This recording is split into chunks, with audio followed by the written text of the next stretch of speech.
جو پاگل ہو چکا ہے کم از کم پاگلوں کے ساتھ یاری تو نہیں لگانی چاہیے نا.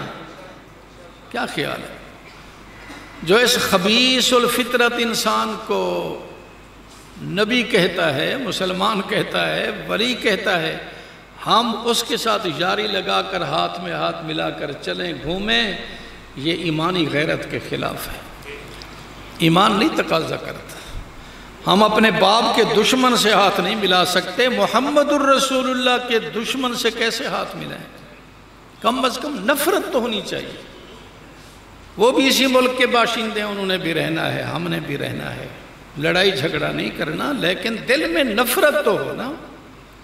کوئی ڈاکٹر ہوتا ہے، ان لوگوں کے پاس اخلاق تو مسلمانوں کے تھے، جیسے اور کافروں نے مسلمانوں کے اخلاق ہم سے چھین لیے، ان لالےکوں نے بھی اخلاق چھین لیے. بڑے شفیق بن جاتے ہیں، بڑے مہربان بن جاتے ہیں، مفت دوائیاں دیتے ہیں. ہمارا مسلمان درد سر کی گولی لے کر کے اپنے ایمان اس کے حوالے کر دیتا ہے. جاؤ جی ہم اس ڈاکٹر پر راضی ہیں. کم از کم اور کچھ نہ ہو تو یہ خدمت تو ہو نا، کم از کم ان سے نفرت تو کریں. حضور صلی اللہ علیہ وسلم خاتم النبیین ہیں. ختم نبوت کا موضوع تو ماشاءاللہ سالار آ رہے ہیں، اس کی پوری وضاحت فرمائیں گے. تھوڑا سا حصہ صحابہ کرام کی عظمت کے بارے میں، تھوڑا سا نمک مرچ، اس میں بھی میں ایک دو حدیثیں عرض کر کے ختم کرتا ہوں. بڑے بڑے نعت خواں تشریف لا رہے ہیں ماشاءاللہ، دل کو منور کریں گے. جس نے ختم نبوت کا سب سے پہلے پہرا دیا، دل چاہتا ہے اس کے بارے میں ایک دو حدیثیں سنا دوں. صدیق اکبر. آج صدیق اکبر کے بارے میں بھی ہمیں تحفظات اختیار کرنے پڑے. اور سب سے پہلا خلیفہ، پاک پیغمبر خود فرمائیں میں نے ہر شخص پر اسلام کی دعوت پیش کی سوائے صدیق کے، اور کسی نے جلدی قبول نہیں کیا. صدیق نے فوراً قبول فرما لیا. خاص ضرورت تو نہیں ہے. جزاک اللہ. فرمایا صدیق کے بڑے احسانات ہیں، ہر صحابی کے احسانات کا بدلہ الحمدللہ محمد الرسول اللہ ادا کر چکا، لیکن ما خلا ابا بکر صدیق اکبر کے احسانات کا بدلہ اس دنیا میں محمد ادا نہیں کر سکا، اللہ ہی اس کو ادا کرے گا. اللہ ہی اس کا بدلہ دے گا. ایک نوجوان اگلے دن بڑی اچھی بات کہہ رہے تھے. ایک بات تو غلط کی، ہمیں تو وہ پسند نہ آئی. کہہ رہے تھے ان حضرات کو جو آج کل گستاخی کر رہے ہیں کہ نامرادو تم گھوڑے کا احترام کرتے ہو اس لیے کہ حضرت حسین سوار ہوئے، تو میں شرم نہیں آتی جس کے کندھے پر رسول اللہ سوار ہوئے اس کے احترام کی ضرورت نہیں. اس سے بھی تو حیا کر لو، اس سے تو حیا کر لو. حضرت حسن بھی عزت والا، حضرت حسین بھی عزت والا، لیکن ان کو تو محمد الرسول اللہ کا کندھا نصیب. چھوٹے بچے تھے، آقا خود حضرت حسن کو کندھے پر اٹھا کر لے جا رہے تھے. ایک صحابی کی نظر پڑی تو فرمایا نعم المرکب رکبت یا غلام، کیسی سواری آپ کو مل گئی اے غلام، بہت عمدہ سواری پر آپ سوار ہو گئے. آقا نے فرمایا ونعم الراکب، اگر سواری عمدہ ہے تو سوار بھی بڑا عمدہ ہے. سوار بھی تو بھائی سوار بھی عمدہ، سواری بھی عمدہ. حضور سوار ہیں، صدیق سواری بن گئے. اور غار کا سفر آج جوان نہیں عبور کر سکتے، وہاں تک نہیں پہنچ سکتے. 3 گھنٹے لگ جاتے ہیں وہاں تک پہنچنے میں. صدیق نے کندھا پیش کر دیا. آقا نے حضرت صدیق اکبر کے جنتی ہونے کی جو بشارتیں دی ہیں وہ بڑی عجیب عجیب. کبھی تو صراحتاً کہہ دیا، بڑا مشہور ہے، 10 صحابہ کرام کے بارے میں فرمایا فلاں جنتی فلاں جنتی، حضرت عمر، حضرت صدیق اکبر، حضرت عثمان، حضرت علی، طلحہ، زبیر، 10 عشرہ مبشرہ بالجنہ. لیکن حضرت صدیق اکبر کے بارے میں بڑے انوکھے انداز اختیار کیے. مجلس لگی ہوئی ہے، صحابہ بیٹھے ہیں، معلوم یہ ہوتا ہے ما ینطق عن الہوی ان هو الا وحی یوحی. حضور خود نہیں بولے بلکہ بلوانے والے نے بلوایا. مجلس لگی ہوئی ہے، ذرا بولو. کیا بولے؟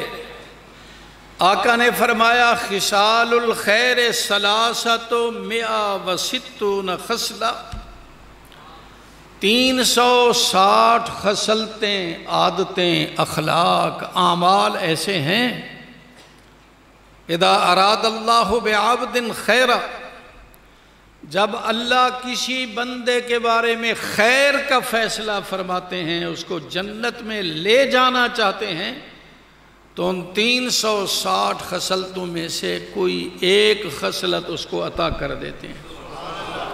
اس خصلت کی وجہ سے وہ جنت کا مستحق بن جاتا ہے، جنت کے دروازے اس کے لیے کھل جاتے ہیں.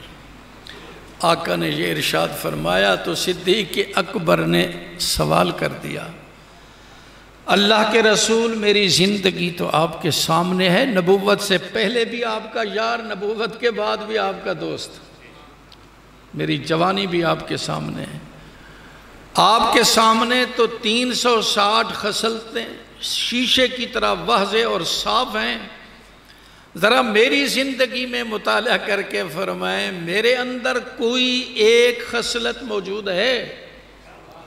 سوال ہے ایک خصلت کا، میرے اندر بھی کوئی ایک خصلت موجود، تاکہ میں اس حدیث کی بنیاد پر جنت کا امیدوار بن جاؤں. ہے صدیق، میرے ماں باپ اور اب سب کے ماں باپ ان کی عزت پر قربان، ان کی شان پر قربان، ان کے مقام پر قربان، ان کے مرتبے پر قربان. آقا نے کیا انداز اختیار کیا، مسکراتے ہوئے فرمایا ہنیئا لک یا ابا بکر کلھا فیک. ابو بکر تو ایک خصلت کے بارے میں پوچھتا ہے، میرے اندر بھی کوئی ایک خصلت ہے. صدیق مبارک ہو، 360 خصلتیں ساری کی ساری اللہ نے تیرے اندر جمع کر دی. کس انداز سے جنتی ہونے کی بشارت. 360 خصلتوں کا مالک، جنت کے 8 دروازے کھل گئے. یہ کتے کہتے ہیں صدیق کافر تھا.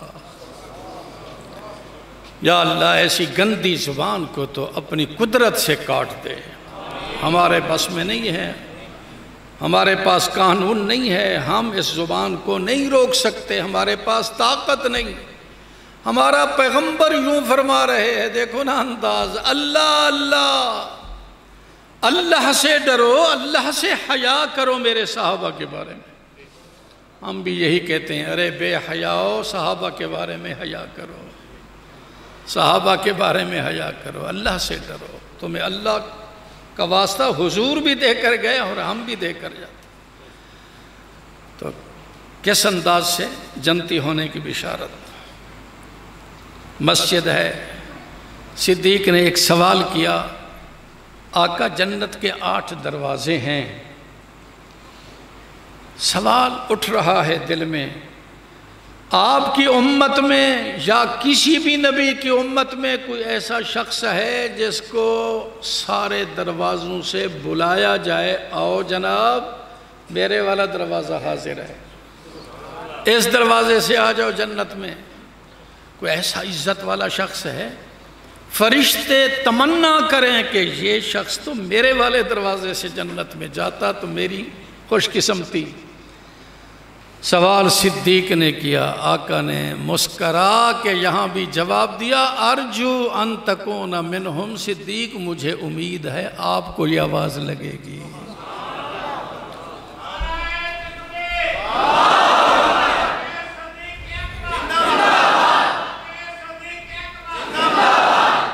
جنت جس کی منتظر ہے، جنت کے فرشتے جس کے متمنی ہیں، تم ان کے ایمان کی باتیں کرتے ہو. حیا کرو، حیا کرو. یہی الفاظ ذرا بار بار کہیں، حیا کرو، حیا کرو، حیا کرو، بے حیاؤ حیا کرو۔ صحابہ اس قابل نہیں ہے کہ ان کو تان و تشنیع بنایا جائے، ان کو گالم گلوچ دی جائے۔ اللہ کے پاک پیغمبر بھی تمہیں خدا کا واسطہ دے کر گئے اور اللہ سے ڈرا کر گئے۔ اللہ اکبر۔ حضرت عائشہ رضی اللہ تعالی عنہا کی گود پر حضور کا سر ہے، رات کا وقت ہے، ستارے چمک رہے ہیں۔ حضرت عائشہ نے سوال کر دیا، کیا آپ کے صحابہ میں کوئی ایسا شخص بھی ہے جس کی نیکیاں ستاروں کی طرح ہوں؟ تو آقا نے فرمایا، میرا صحابی جس کو میں نے اللہ سے مانگا ہے عمر۔ تم عمر کو بھی کافر کہتے ہو، عثمان کو بھی کافر کہتے ہو۔ حضرت عثمان کے بارے میں آقا نے فرمایا، یہ وہ شخصیت ہے، پنڈلی سے کپڑا اترا ہوا تھا، صدیق آیا نہیں جوڑا، عمر آیا نہیں، عثمان آیا تو فوراً پنڈلی کو چھپا دیا۔ کہنے والے نے کہا، ان سے اتنا حیا کیوں؟ فرمایا، الا استحجی من رجل تستحجی منہ الملائکہ، جس شخصیت سے اللہ کے ملائکہ حیا کریں میں حیا نہ کروں۔ حضور کو تو حیا آ رہی ہے، تم بے حیا حیا کر لو۔ ہم ایک ہی درخواست کرتے ہیں، کیا کرو؟ اچھا ایمانداری سے بتاؤ، اگر یہ گالیاں نہ دیں اور مر جائیں تو قبر میں سوال ہوگا تم نے گالیاں کیوں نہیں دی؟ ان خبیثوں سے سوال ہوگا کیوں نہیں گالیاں دی؟ اور پھر بہتان ہے ان ائمہ حضرات پر جن کو معصومین کہتے ہیں یہ گناہوں سے پاک ہیں، معصومین ہیں۔ ان انبیاء کی، ان ائمہ کی طرف منسوب کر کے کہتے ہیں، ہمارے اس امام جعفر صادق نے کہا تم فلاں فلاں صحابی کو نماز میں گالیاں دیا کرو۔ عقل مانتا ہے؟ امام جعفر صادق یہی تعلیم دے کر گئے ہیں، حیا کرو۔ پھر وہی بات ہے، کیا کرو جی؟ حیا کرو۔ یہ بے حیائی کی زندگی کوئی اچھی نہیں ہے۔ ہماری اہل سنت والجماعت بڑے پرامن طریقے سے یہی درخواست کرتی ہے، کیا کرو؟ حیا کرو۔ تم بھی رہو، ہم بھی رہیں، ملک میں امن قائم ہو۔ اگر بے حیا ہو جاؤ گے تو پھر جب حیا رخصت ہوتا ہے تو پھر حالات خراب ہوتے ہیں۔ اللہ اکبر کبیرہ۔ حضرت صدیق اکبر کا بہت اونچا مقام ہے، مختلف عنوانوں سے جنت کی بشارت۔ ایک حدیث ذہن میں آ رہی ہے، وہ بھی سنا دیں۔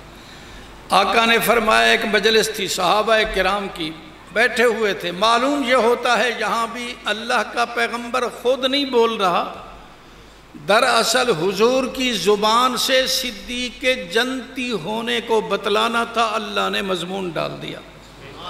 سوال کیا، کیا سوال؟